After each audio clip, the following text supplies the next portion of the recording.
Hey guys, Aaron Cybertron Zane here, and today I'm bringing you Game 1 in a very exciting best of 3 series against Blake Hopper, also known as Bopper. Blake's established himself as one of the country's best players recently, and he finished 11th at Worlds last summer, losing to Sejong Park in the last round of Swiss. He got there by grinding in through the last chance qualifier, which is also really impressive by itself. This was a best of 3 series that we had as part of Nugget Bridge's NPA tournament. The previous best of 3 set I uploaded was also from that tournament, so go check those games out if you have not already. Anyway, going into this set, I knew that Blake would most likely try to counter team the team I've been using all season, which is of course the Hariyama Gothitelle team, so I switched things up a little bit, replaced 4 of the 6 Pokemon I've been using with Zapdos, Conkeldurr, Charizard, and Hydreigon. The last 2 were of course Gothitelle and Mawile, but Blake basically had everything to counter Gothitelle and Mawile. He had Charizard, Mienshao, Garchomp, and Aegislash, which he brought to the first game. He also had Rotom Wash and Bisharp, so had I brought my original team, I basically would have been done for in terms of just team matchup. Still, this is not the best of team matchups for me just because I have a huge issue against his Garchomp and I can't bring out my slow mode to set up the Trick Room. So the goal of game 1 for me here is to obviously try and win, but also to figure out what sets, especially he's running on the Garchomp. So without further ado, let's get right into the first game. Now, like I said, I don't have many good ways to deal with that Garchomp. He outspeeds my entire team, can one-hit KO things like Charizard and even Hydreigon if he's carrying a Life Orb.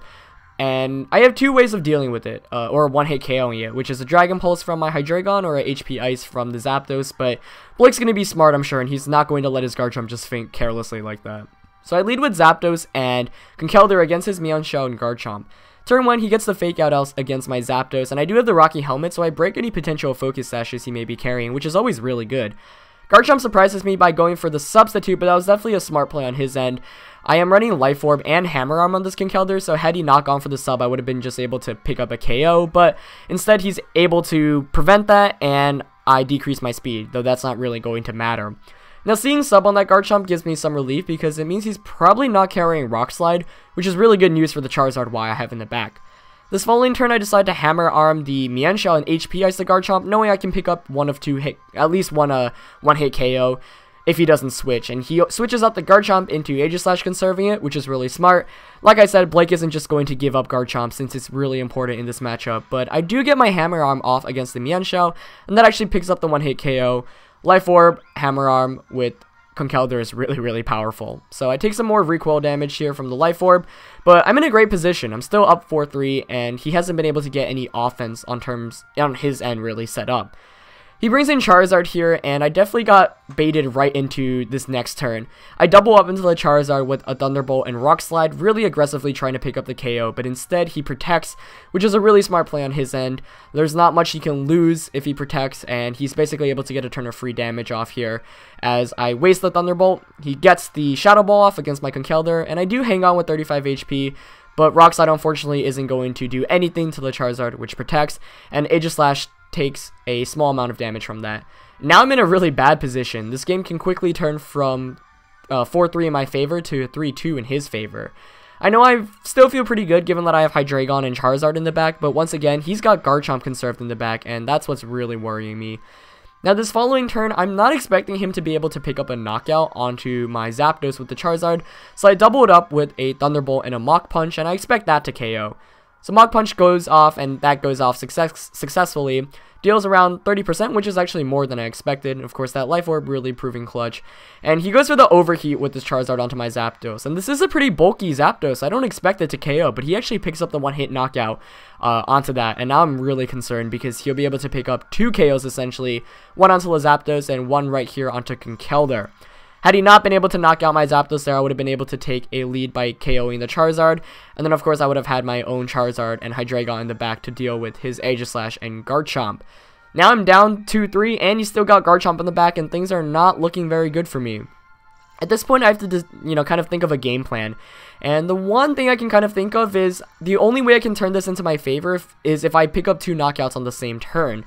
Now, he can either switch out the Charizard or continue to attack with it. I'm expecting the Aegislash here, however, to King Shield just to prevent any damage, and I don't want this to turn into a 2-on-2. For example, if I knock out the Charizard here, then he'll be able to have both Garchomp and Aegislash out, and that's probably going to be a loss for me. So I actually want to attack into his Protect this turn because I don't want it to turn into a 2-on-2, and he does stay on with that Charizard, Not because he knows the Garchomp is the key to winning this game, and he doesn't want to just carelessly lose it. For example, if I just target the Charizard slot with either a Dark Pulse or a Dragon Pulse, I'll be able to KO it. So Blake makes a smart play here, but fortunately enough, I basically get a free turn's worth of damage here. He protects with Aegis Slash or King Shields, but that's not really going to help him since I'm going to knock him out the next turn anyway, and Charizard really isn't doing much with its overheats as it keeps on decreasing its special attack. So I basically set the game up to where I want it to be. I'm able to pick up a double knockout this following turn as I get the Heat Wave off, and boosted by the Sun, that's going to knock out Aegis Slash without fail. So I was pretty happy at the way the last 2 turns played out, because I was kind of hoping he'd stay in with the Charizard and just let me pick up 2 knockouts in 2 turns, and that's exactly how it plays out. So now I've got a medium HP Charizard, a full HP Hydreigon against this Life Orb Garchomp that's most likely not carrying Rock Slide. So the moment of truth is basically in the next couple of turns. If he has Rock Slide, he most likely will be able to win, bearing my Dark Pulse does not KO the Garchomp. If he has Dragon Claw, then I really need him, which he does obviously, I need to KO him with this Overheat. So he goes for the Dragon Claw into my Hydreigon, and with that Life Orb boost, it is going to be able to knock it out. Normally Hydreigons can survive non-boosted Dragon Claws, so it all comes down to this final Overheat, and he still is around 60% from that Garchomp, so I'm not expecting a KO here, but it goes down, and it picks up the one-hit knockout onto that Garchomp. So the not very effective Overheat boosted by the Sun from Charizard Y, Modest Nature, is able to pick up the knockout and take a very close game 1 in this best of 3 series. I definitely thought it was over after I carelessly doubled up into the Zapdos, or into his Charizard earlier on in the game, but I was able to manage to pull through mainly because the Overheat was able to knock it out. But Blake played really well. I didn't feel like either of us were playing better than each other. We were predicting each other back and forth, and I knew I still had to win one more game if I wanted to win the best of 3 series. So stay tuned for those games. I'll be uploading them in the upcoming days. If you enjoyed the battle, as always, leave a like, and I'll see you next time, guys. Peace.